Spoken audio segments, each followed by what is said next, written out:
UP के मेरठ में lockdown part 3 शुरू होते ही जहां मेरठ रेड जोन में होने के बाद भी शहर में सरकारी शराब के ठेके ना खुलने की अनुमति के बाद शहर के लोगों में निराशा देखने को मिली, तो वहीं देर शाम डीएम और आबकारी की मीटिंग के बाद मेरठ के कुछ ग्रामीण क्षेत्रों में भी शराब के ठेके खोलने की अनुमति मिलने के बाद शराब के शौकीन लोगों में काफी खुशी देखने को मिली।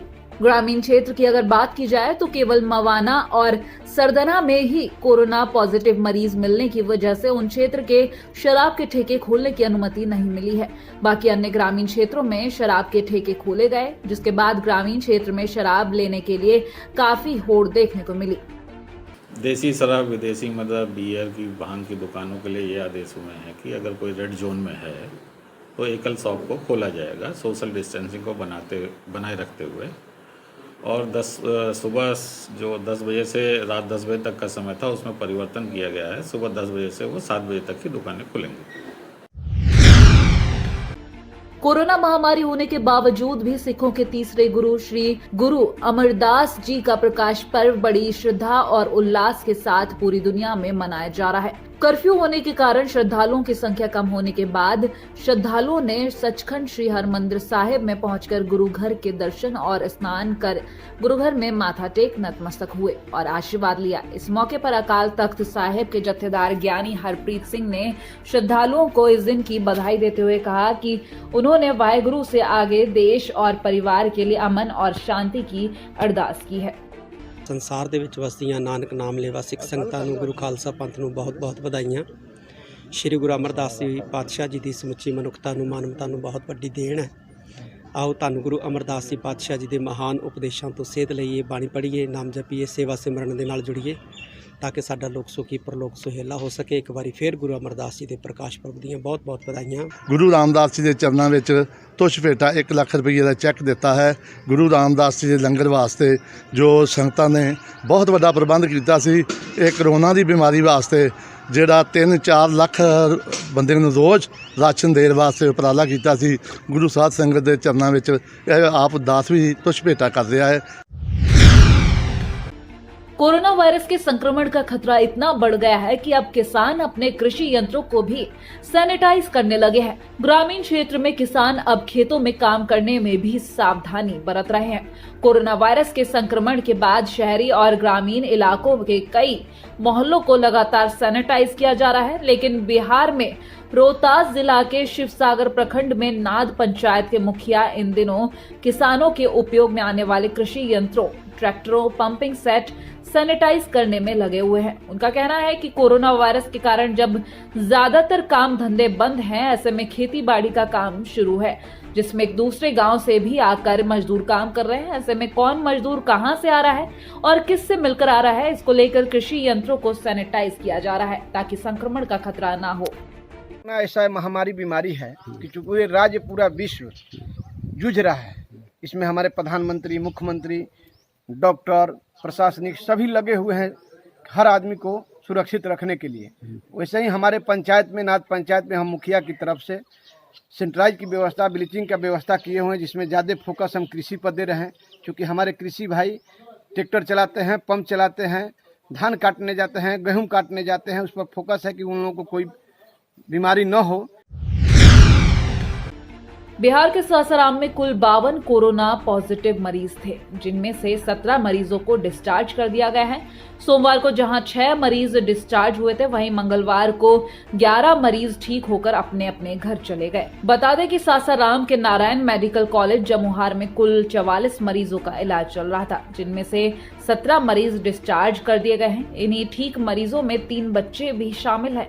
अब नारायण मेडिकल कॉलेज में 27 मरीजों का इलाज चल रहा है, जबकि 8 मरीजों का पटना में इलाज चल रहा है। आपको बता दें कि जब कोरोना से मरीज ठीक होकर अस्पताल से निकलने लगे तो अस्पताल के चिकित्सक और स्वास्थ्य कर्मियों ने ताली बजाकर इन लोगों का स्वागत किया और विदाई दी। यूपी में बरेली की तहसील नवाबगंज के गांव गंगापुर में एक युवक का शव मिलने से सनसनी फैल गई। वहीं मृतक युवक के परिजनों ने हत्या का आरोप लगाया है, जिसके बाद सूचना पाकर स्थानीय पुलिस और सीओ मौके पर पहुंचे और युवक के शव को कब्जे में लेकर पोस्टमार्टम के लिए भेजा। वहीं सीओ योगेंद्र सिंह का कहना है कि मृतक के परिजनों की तरफ से नामजद तहरीर दे दी गई है। अभियुक्त के खिलाफ हत्या का मामला दर्ज कर लिया गया है। उन्हें मार दिया गया। किसने मारा है? ये तो नहीं पता हमें किसने मारा। शक है किसी पे? हाँ। किस पे? गंगाधर। गंगाधर गांव के ही आपके? हाँ, गांव के हैं। किसी बात को लेकर विवाद वगैरह चल रहा हाँ, था? विवाद वगैरह चल रहा था। क्या मामला? वो मेरी मम्मी की जॉब थी, वो मेरी मम्मी से मांग करते थे, वो रास्ते में गिरते थे, मुझे 50,000 रुपए चाहिए। मेरी मम्मी ने दिए नहीं थे, तब वो मेरी मम्मी की जॉब भी लेके बैठ गए। उन्हें एप्लीकेशन लगाई थी सारी, वो भी। यूपी के हाथरस में Agra Aligarh national highway NH 93 पर अज्ञात वाहन की टक्कर से तहसील में तैनात कर्मचारी की मौत हो गई। बताया जा रहा है कि राजेश उर्फ बबलू तहसील सदर हाथरस में स्वयंसेवक के पद पर तैनात था, जो शाम को तहसील से अपने घर बिजारी सासनी जा रहा था, जहां रास्ते में किसी अज्ञात वाहन ने घर लौटते समय Agra Aligarh national highway NH 93 पर राजेश को टक्कर मार दी। एक्सीडेंट की सूचना पर पहुंची 108 एम्बुलेंस की मदद से राजेश को जिला अस्पताल लाया गया, जहां डॉक्टरों ने राजेश को मृत घोषित कर दिया। वहीं तहसील कर्मचारी के एक्सीडेंट में हुई मौत की सूचना पर प्रशासन के कई अधिकारी भी जिला अस्पताल पहुंचे और आगे की जांच शुरू की। राजेश कुलश्रेष्ठ कहाँ पर तैनात थे? ये तहसील सदर हाथरस में थे। अच्छा, क्या नाम था आपके पिताजी का? राजेश कुलश्रेष्ठ। अच्छा, क्या हुआ उनके साथ में, कुछ जानकारी मिल पाई आपको? वहाँ पर जो लोग थे हमें बता रहे थे कि एक कोई पैदल चलने वाला था, कोई बरसा का था शायद, तो उससे ये टकराए, तो उनकी चांद वगैरह फट गई है और उनका तो बताया बस यही है। अभी क्या हुआ है? अभी उनकी मौत हुई है? क्या हुआ है? हाँ, उनकी मौत हो चुकी है? एक्सपायर हो गए। यूपी के आगरा में शराब की दुकानों को खोलने के बाद सख्ती की गई, जिसके बाद खुद जिलाधिकारी ने जगह जगह पर जाकर दुकानों का जायजा लिया। वहीं आगरा के अगर आंकड़ों की बात की जाए तो शहर में अब 13 नए मामले सामने आने के बाद कोरोना मरीजों का आंकड़ा 653 तक पहुंच गया है और 16 लोगों की मौत भी हो चुकी है। लेकिन इस बीच आगरा से एक अच्छी खबर भी सामने आई है, जिसके मुताबिक कोरोना संक्रमितों के ठीक होने वाली संख्या 225 हो चुकी है। संक्रमितों के बढ़ते आंकड़े को देखते हुए शहर में 42 हॉटस्पॉट पर प्रशासन काम कर रहा है। डेट हो गया है हमारा। कल जो सैंपल्स लिए गए हैं उससे पहले के अब कोई सैंपल्स पेंडिंग नहीं है। जो हॉटस्पॉट क्षेत्र है, अभी आज भी जो केस निकल के आया 13 के 13 केस हमारे हॉटस्पॉट क्षेत्र के हैं।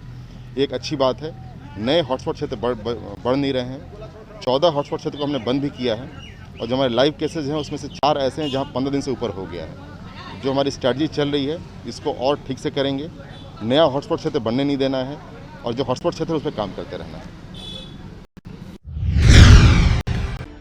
उत्तर प्रदेश के बलिया में गुजरात के राजकोट से श्रमिक मजदूर लोगों को लेकर श्रमिक एक्सप्रेस बलिया रेलवे स्टेशन पर पहुंची, लेकर जिला प्रशासन और रेलवे ने तैयारी कर ली है, जिसको स्टेशन के बाहर चप्पे चप्पे पर पुलिस कर्मी मौजूद रहे। वहीं स्टेशन परिसर में स्वास्थ्य और बेसिक शिक्षा विभाग की 12 टीम पंजीयन और मेडिकल करने पड़े। इसके लिए 50 रोडवेज बसें भी आई हैं, जिसमें 1200 यात्री अलग अलग जिले से आए। लेकिन इसके अलावा बलिया के 2000 मजदूर ट्रेन से बलिया रेलवे स्टेशन पर पहुंचे। ट्रेन आई है, लगभग 12 लोग हैं इसमें, विभिन्न जनपद हैं। 650 के आसपास बलिया के हैं, बाकी गाजीपुर और मऊ और विभिन्न जगहों के हैं। सब भेजे जा रहे हैं, बसेज लगाई गई हैं और ये नाश्ते खाने पानी सबकी व्यवस्था है और बहुत व्यवस्थित तरीके से लाइन लगा करके 12 टीमें बनाई गई हैं। हर कोच के पीछे जो नोट कर रही हैं, चेकिंग कर रहे हैं और तब बाहर का पानी कर 26 सवारी बैठ के जाएगी। कौन से जाएगी सर? ये कानपुर, फतेहपुर है, दरिया है, बलिया है, गाजीपुर, मऊ, आजमगढ़, इन सारे जिलों में जाएगी जी। यूपी बोर्ड की हाई स्कूल और इंटरमीडिएट की उत्तर पुस्तिकाओं का मूल्यांकन मंगलवार से फर्रुखाबाद में शुरू हो गया है। वहीं रस्तोगी और जीआईसी मूल्यांकन केंद्रों को सैनिटाइज भी कराया गया। इसके अलावा परीक्षकों और कर्मचारियों की थर्मल स्कैनिंग भी की गई। साथ ही कर्मचारियों और शिक्षकों के मोबाइल पर आरोग्य सेतु ऐप को भी चेक किया जा रहा है। कोरोना से बचाव के लिए भारत सरकार द्वारा, प्रदेश सरकार द्वारा जो भी गाइडलाइंस जारी की गई है उनका अच्छा से पालन हो रहा है। गेट पे थर्मल स्क्रीनिंग के लिए सीएमओ साहब के द्वारा 3 डॉक्टर्स की टीम भेजी गई है। इसके साथ साथ हाथ धोने के लिए स्वच्छ पानी और हैंड वॉश, साबुन रखा गया है। प्रत्येक कक्ष, पूरा विद्यालय सैनिटाइज कराया जा रहा है। यूपी के बागपत में लॉकडाउन के चलते और पुरानी रंजिश के कारण हत्याओं की वारदात रुकने का नाम ही नहीं ले रही हैं। ताजा मामला दोघट के नगला कनवाड़ा गांव का है, जहां पुरानी रंजिश के कारण 35 वर्षीय किसान यशपाल की 4 बदमाशों ने फावड़े से काटकर निर्मम हत्या कर दी, जिसके बाद पुलिस ने शव का पंचनामा भर पोस्टमार्टम के लिए भेज दिया है और हत्या में प्रयुक्त फावड़ा समेत हत्यारे को गिरफ्तार कर पूरे मामले की जांच में जुट गई है। थाना दोघट में गांव नगला कनवाड़ा है। वहां पर आज सुबह करीब 8:30 बजे के आसपास एक व्यक्ति यशपाल, करीब 35 वर्ष जिनकी उम्र थी, उनकी फावड़े से मार करके हत्या कर दी गई है। जैसे ही सूचना मिली पुलिस टीम वहां पर पहुंची और उनके परिजनों से तहरीर प्राप्त करके मुकदमा पंजीकृत किया। इसमें जो मुख्य अभियुक्त है महावीर, करीब 25 वर्ष उसकी आयु है, उसको भी पकड़ लिया गया है। अभी उसी से मेरी बातचीत चल रही थी, मैंने उससे पूछताछ किया है तो उसने बताया कि ये काफ़ी पुराना इनका मैटर, करीब 2009 में